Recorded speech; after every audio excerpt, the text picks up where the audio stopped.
tell me, did you ever think of something no more than a fad or a gimmick or just something that would not last that long? Well, I used to think that about smartphone games because personally, I always thought they were dumb.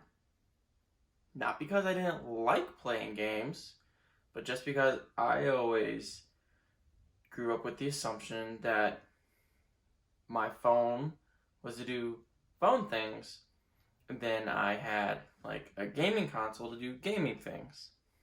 Like growing up, I've had I had my uncle's old Super Nintendo. We had a Wii growing up. We had a PlayStation 2 growing up. I also have my Nintendo Switch. And then personally, I don't actually play a lot of games because it's not something that I was ever really into. I mean, I played some with friends, but I never really played a bunch. And so when growing up, when smartphones started becoming more mainstream, I just never really thought I was never really interested in smartphone games. I played a couple here and there, but I never really stuck to them. And so the moral of the story is that this product that I have here, I wasn't going to get. Because I didn't play games. I thought it was cool because I think tech is cool. I think stuff like this is cool. But I originally wasn't going to get it because it was a little bit on the pricey side, and then I didn't really play enough smartphone games to like justify buying it. And then I found my previous video I unboxed where I bought the combo kit, which was this product right here, and then a pair of wireless earbuds, which I didn't even know that was a thing. I just happened to find it one day, and so then I picked it up. So this product is the Razer Kishi. If you haven't heard of it, it's basically a smartphone gaming controller, which smartphone gaming controllers aren't abnormal. There are a couple. I use the SteelSeries Nimbus before, which is like a normal style controller, like my Pro controller for my Switch, and I actually really do enjoy using this thing, even though I don't really enjoy playing smartphone games. Basically, the only game that I used this for was to play Asphalt, which is a racing game. So, before we go into this, I will say that I would not recommend this to the average user. I would recommend this to people who play lots of games on their phone and enjoy it. But with that aside, I do actually really enjoy this product. I was thoroughly pleased with the build quality, the usage of it, the overall form factor and usability of the product itself. And I actually do really enjoy using this, even though I do not play smartphone games. I've played more over the last couple of weeks that I've had it in my testing of it than I normally would have, but I do actually really enjoy using this thing. So why don't you come over here with me and we'll take a closer look at how this whole machine operates. So looking at the Razer Kishi up close, this small form factor is one of the reasons that I actually was drawn to it originally. As I've mentioned before, I'm really big on being minimalistic in what I would take with me on a daily basis. And so this is why this caught my eye. It's not big and bulky like a normal gaming controller. It really gives me kind of Nintendo Switch vibes with the Joy-Cons on it.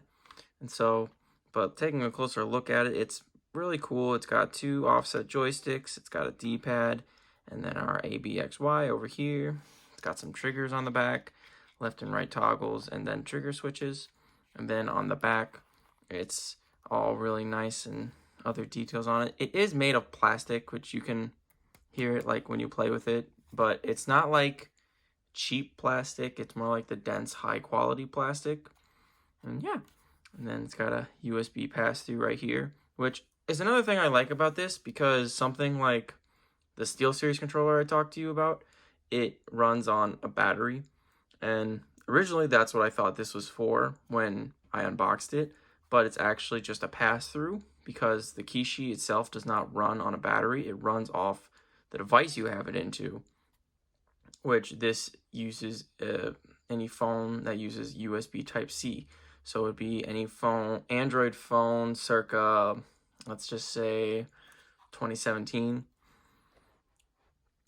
But I thought that was pretty cool, and I was really impressed by that. And then to undo the Kishi, there's just these tabs back here that you pull on them, and then this part just pops up. And it's this whole accordion mechanism that just unfolds then. Which now it's bigger, which you could fit phones into. And this actually, at first, not knowing how like it works and how like you used it when I bought it, this immediately I thought was a turnoff, just because it's like, oh, look how flimsy and wiggly it is.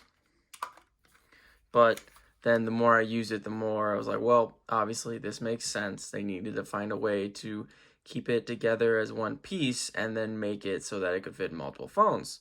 And so to fit like different size phones, there's actually it actually stretches. There's mechanisms in here that make it stretch out. And so that I thought was a durability issue, which it actually hasn't become a problem, because literally after I unboxed it and made that whole video, I wanted to test that. So I sat at my desk for, I want to say maybe 15 minutes, and I just stretched it like this. And this that you just saw of me being gentle, I was very vigorous with it. I was kind of doing it like, but I tried it different ways and it still holds together. It's not like any looser than it is when I opened it. And it goes to show that Razer put a lot of thought into this product. And so then to use it, you use your Android phone of choice. So for me, that'd be my Pixel 3 here. And you just insert it into the bottom, like so. Then you stretch this side over. And there you go. And now this is kind of what gave me more Nintendo Switch vibes. And also there's another controller phone type style that Razer makes. I believe it's called the Jungle Cat, which it's also kind of like this. That one is more Joy-Con-esque, but this is kind of what it's making me think. The Switch is what's making me think of this. And personally, I think a lot of smartphone controllers to date so far have all gotten inspirations from the Switch. There's a bunch of different ones that have been coming out. I'm not going to go deep down that rabbit hole because I don't normally use controllers, but we're going to focus on the Kishi today. So in here, it is actually more sturdy than you would think. I will say, looking at the front of it, the right side is more stable than the left side, because if you grab the left side, you can totally wiggle it. But that is just more of because that the phone is anchored in at this point, because that's where the USB-C connector is. So it's a little more sturdy, so it doesn't wiggle like the left side does. Not a big deal. I thought it was at first, but the more I thought about it, it's like, well, that's obvious because of the mechanisms in the back that make it stretch. And so, yeah. Only other gripes that I have with this, I don't like that I can't leave the Pixel in its case. I like to use this because, let me show you. I normally have the Rhino Shield solid suit on my Pixel, so that I can use the lenses that they come with it. The lens adapter fell out as I was picking it up, but there's a lens adapter that goes in here that you can use the lenses for. So I normally keep this case on my Pixel, but in my testing this week, I've had to either take it on or off. I've actually left it off for most of the time just because I got tired of taking it in and out. If I needed to take pictures, I put it back on. This sounds like a high-class rich person problem. No, I'm just nitpicking at this point, but I just felt you should know you can't use this in a case. I don't know about like thin cases. I don't really have any thin cases for this phone, but cases, no go with the Kishi. And then the only other thing that I found annoying was if you look at the ABXY over here, the orientation that it is laid out in, if I grab my Nintendo Switch Pro controller, the layout is different.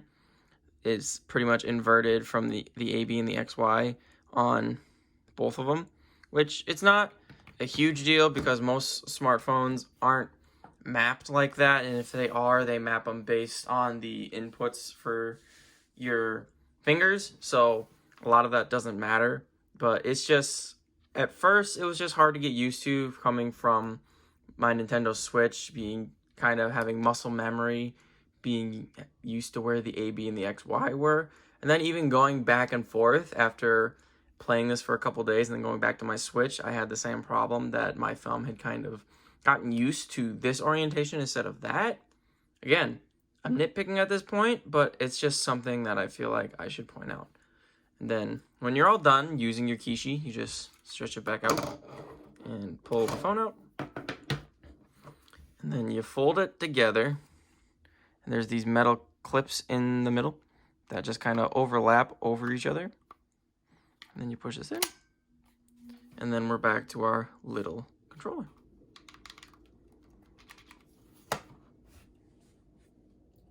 Now I realize that it sounds like I may be hating on the Kishi. I'm not. I actually do really enjoy this product as a tech product. As an enthusiast myself, I enjoy what it does, the basis behind it, the functionality of it, the fact that it can take our smartphone immersions into the next level. That's just my personal opinion though.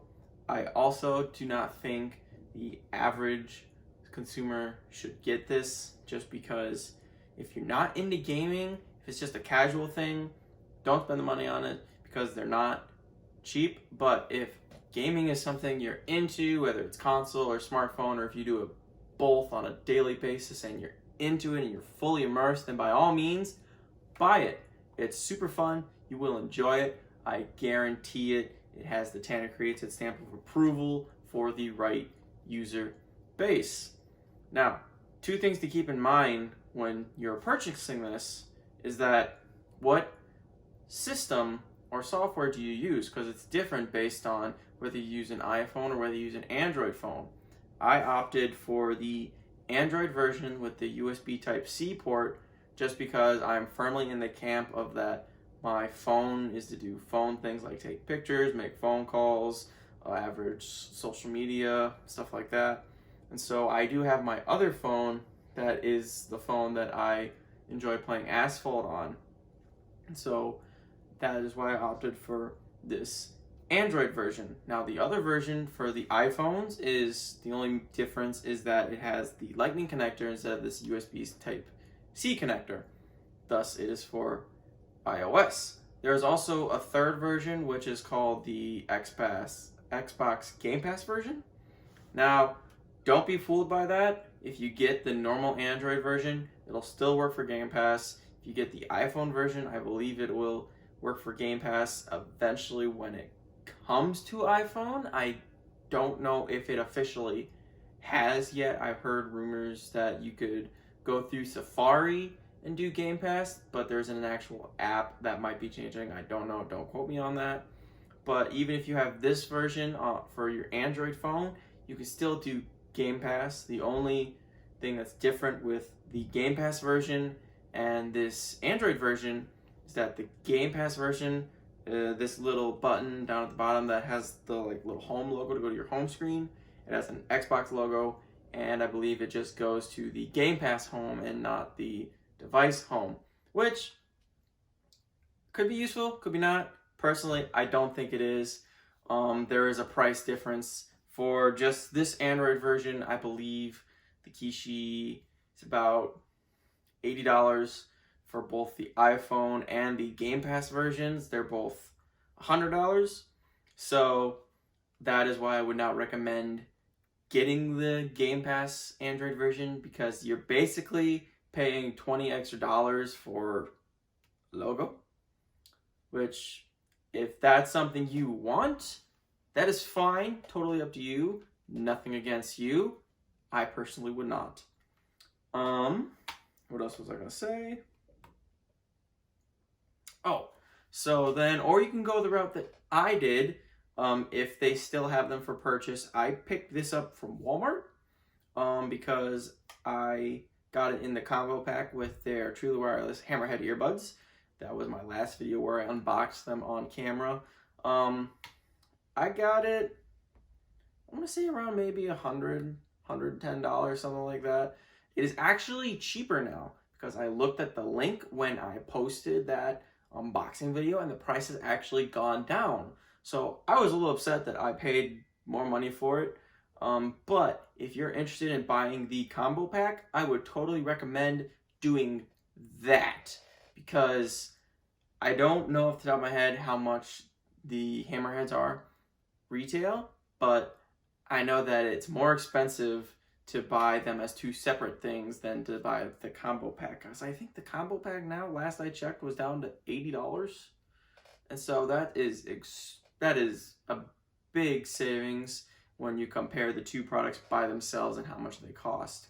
So that's all I got for this video. I will leave links to Walmart's website for the combo kit of the Kishi and the Hammerheads, and then I will leave links to Razer's website so you can go there and compare all the models if you so choose. Hammerhead reviews are coming up. The reason I didn't do them together is because I wanted to give them each their own reviews because they are their own products. Just because I got them in the same box, I didn't think that meant that I should review them in the same video. So that's my thinking behind that. If you have any other questions, leave a comment down below. I go through and answer all of them. Just this morning when I woke up, I had a couple that I went through and I went and replied to them. So I do reply to your comments. I look for them and it encourages me. No matter what you say, I'm always encouraged by comments because it lets me know that people watch what I make and are somewhat enjoying it. So thank you for watching and leaving comments. I really appreciate it. And that's all I have to say in this video. So I'm gonna go spend a little more time with the Razer Kishi before I move on to the Hammerheads. And I hope you all enjoy this video. I'll catch you all in the next one. Peace out.